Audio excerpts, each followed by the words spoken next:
Viewers, আজকে আবারও আপনাদেরকে সুস্বাগতম আমার ইউটিউব চ্যানেল বুদ্ধিস্টের পক্ষ থেকে।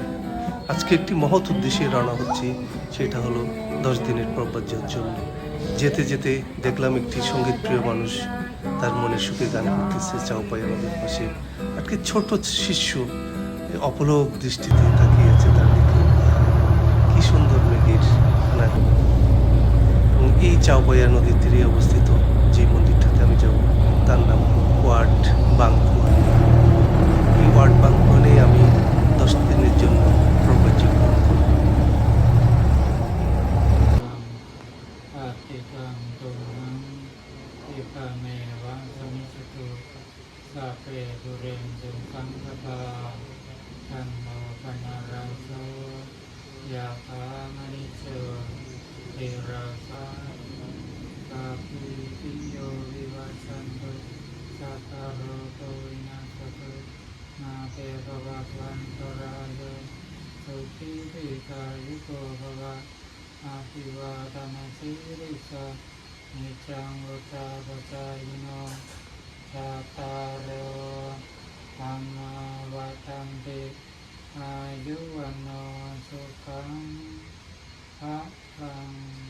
ตั้งแต่สมัยอยุธยาเลยครับซึ่งมีอายุมากกว่าหลายศตวรรษโดยความสำคัญของวัดนี้ก็คือเป็นศูนย์กลางทางศาสนาและวัฒนธรรมที่สำคัญมีการจัดพิธีสำคัญหลายครั้งและยังเป็นแรงบันดาลใจในการอนุรักษ์ศิลปะและประเพณีของคนในชุมชนมาจนถึงปัจจุบันครับওয়াট বাংকুয়ান এটি আয়ুতায় সময় থেকে প্রতিষ্ঠিত। আয়ুথা বলতে আয়ুথায় রাজা সমকাল থেকে প্রতিষ্ঠিত করা হয়েছিল, যা বহু শতাব্দীর পুরানো।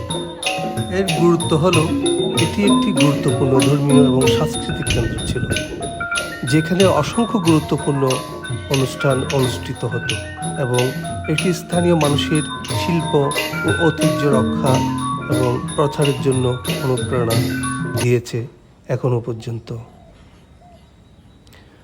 অবশ্যই ওয়াট বাংকুয়ান কেবল একটি পূজাস্থলেই নয়, এটি একটি শিল্পের ক্ষেত্র, যেখানে দেওয়ালে চিত্রের মাধ্যমে শিল্প প্রকাশ পায়, যা অতীতের মানুষের বিশ্বাস এবং জীবনধারা প্রতিফলন ঘটায়, যা আজও একটি মূল্যবান এবং প্রভাবশালী ঐতিহ্য হিসাবে টিকে আছে।